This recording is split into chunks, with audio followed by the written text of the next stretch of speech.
Welcome, ladies and gentlemen, boys and girls, to the daily recap. What is February 23rd, 2018? And yes, as you may know, if you're watching this, I've been on a little bit of a break from the daily recaps.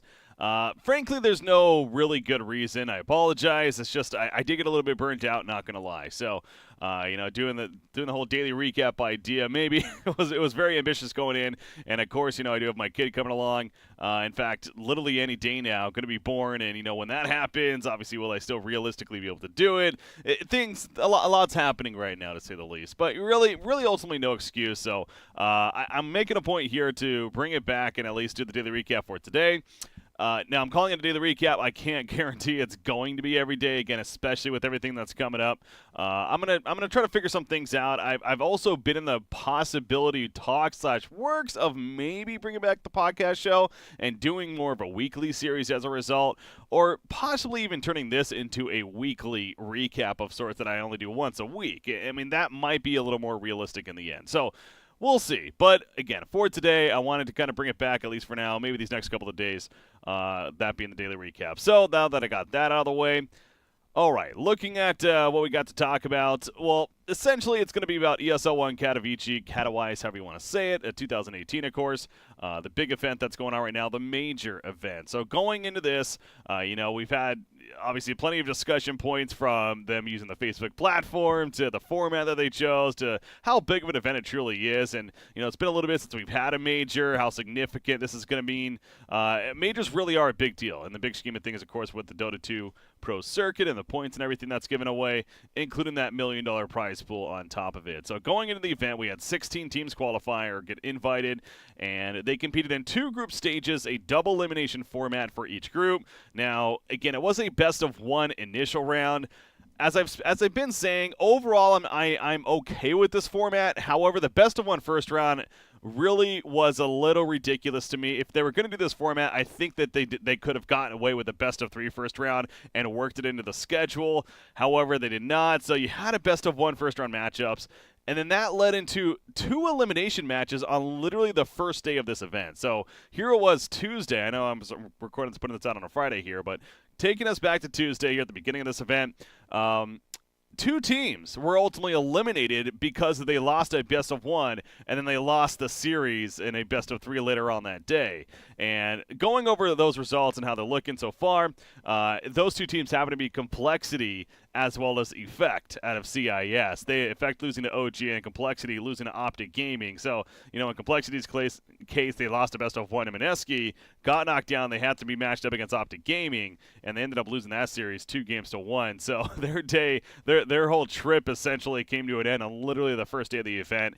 Very unfortunate circumstance, and yes, there is a little bit of bias with me when it comes to Complexity specifically, but frankly, any team that this would have happened to, and obviously it happened to Effect in this case as well, it just doesn't seem fair. So this is the one thing about this event that I was not a huge fan of at all when it came to the format and the scheduling, but outside of that, it does seem like things have been moving along very nicely. I've been catching parts of the matches here and there, and obviously seeing the results. So let's take a look at the results overall and see where we are at today. So the top 3 teams ultimately advancing on from Group A and Group B. You go into a 16 playoff, and then, of course, you go from there. The first place seed from each group gets a bye in the first round. They automatically go to the top 4, which of course guarantees them at least points, as well as the prize pool, the bigger portion of that prize pool. So, very big deal. Out of Group A, you had Vici Gaming taking it. In the end, they had to defeat Virtus Pro 2-0, but they also had to take out Team Liquid the round before. And then even before that, OG. I mean, Vici Gaming, they had to defeat 3 juggernaut Western teams of sorts in OG, Liquid, and then Virtus Pro. And they did so pretty decisively. I remember this winter final series. Both games did go the distance to an extent, but taking out Virtus Pro 2-0, and Vici Gaming's one of these Chinese teams as of late that has been looking hot, and you can put them up there with the best of them, no doubt. So maybe it's not the most surprising result, as I would have had them as a team to move on, but in the end, they take first place and they get that bye in the first round as a result. Virtus Pro, of course, the 2nd seed.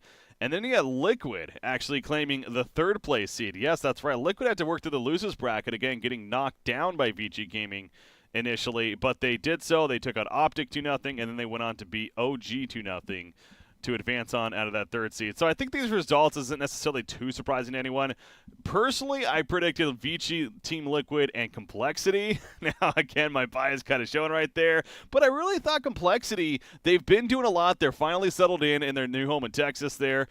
They had that huge victory over EG Online just before leaving to this event. So I really thought that maybe that they're going to ride that wave of momentum.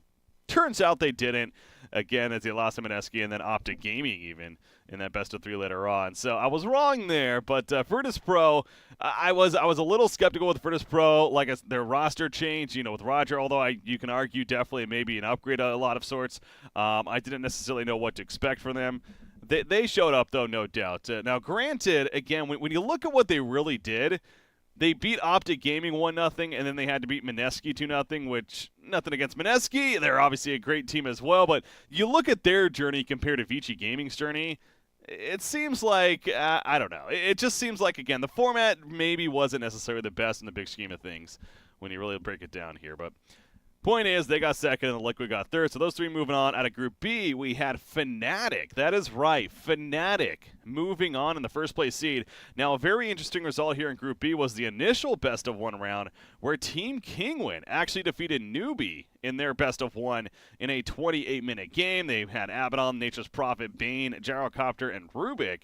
So they knocked down Newbie to the losers bracket right away. Newbie had to get through Na'Vi and then LGD, but then EG actually defeated Newbie earlier today as I'm recording this. And by defeated, I mean they stomped Newbie. It was 37 minutes combined, a 20-minute victory into a 17-minute victory. EG absolutely showed up to this third-place match, and they qualify for the next round as a result. So you have EG moving along with Fnatic and Secret. But again, you look back at Fnatic. Now, like I said, their journey necessarily, they had to do a best of one against Na'Vi, which they barely squeaked through in the first round. It was one of the longer matches, 48 minutes. Then they beat Team Kingwin, which, again, you kind of look at that and you're like, well, I wonder what would happen if they faced Newbie, but, that's not their problem. Kingwin beat Newbie. So, but they took out Kingwin 2-1. Then they defeated Secret 2-1. A very, very respectable victory, absolutely, in that best of three there. And what was one of the craziest finishes, by the way, we have ever seen to a series, where Universe on Underlord in game number 3, they were down by a good 15,000 net worth. I want to say it was pretty ridiculous. It was actually looking like Secret was going to start closing out. They had mid one on Invoker. They had Ace on his expert hero of Lone Druid.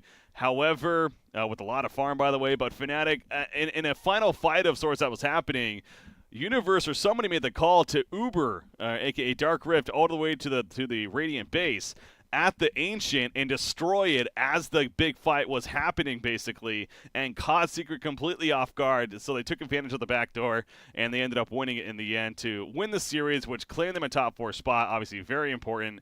And Fnatic, you can argue this is a team that's probably been one of the more disappointing teams ever since this officially new roster has come together. But talk about a great result here. They're already guaranteed top 4, and we'll see how they continue on with that momentum. So that takes us to the playoffs. Now, another thing with the schedule and the format, it turns out that because of the scheduling, they're actually having the first quarterfinal match played today as well, not at the main event. And so, literally, as I'm recording this, they're actually in a Game 3 right now with Team Secret and Team Liquid going at it. They're tied at 1 game apiece. The winner of that moves on to play Vici Gaming in the semifinals. And again, I'm looking at it right here. It does look like Liquid is up by a fair amount, only 10 minutes in, but they're actually up 6,000 net worth. So, very likely Liquid could be moving on. They're actually got a Broodmother in their game. A Tumba Man looks like he's playing it here. So, we'll see if Secret's able to hold on or not.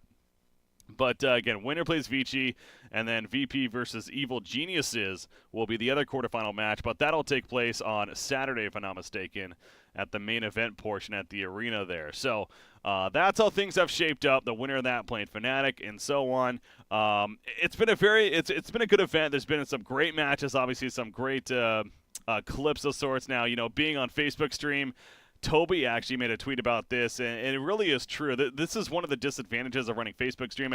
As all for it I am in terms of the idea and trying out different things, the platform just doesn't seem ready. And another example of that, outside of not having like a Twitch chat set up, is the lack of clip capabilities, the lack of highlight capabilities. With Twitch, you just have the instant clip now that they've added as a feature that's just so nice and makes it so you can see these highlights so quickly and easy. Facebook, it's not nearly as easy. There's more loopholes or hoops that you have to jump through. I think is a good way to say it. So, again, another kind of an unfortunate thing, but not to really talk too much about that, as I know there's plenty of it, conversation going on there. Anywho, that's the ESL 1 Katowice. So it continues on to this weekend. So once again, guys, I want to thank you for tuning into this daily recap. Like I said, I know I've been on a little bit of a break here. I apologize. I'm really trying to do my best to get the determination back again, and keep such a series going. Like I said, we might change up the format. I don't know. I'll have to kind of think it over and see what I want to do. But hopefully you at least enjoyed this today with the daily recap of February 23rd, 2018. Until next time, guys. See you then.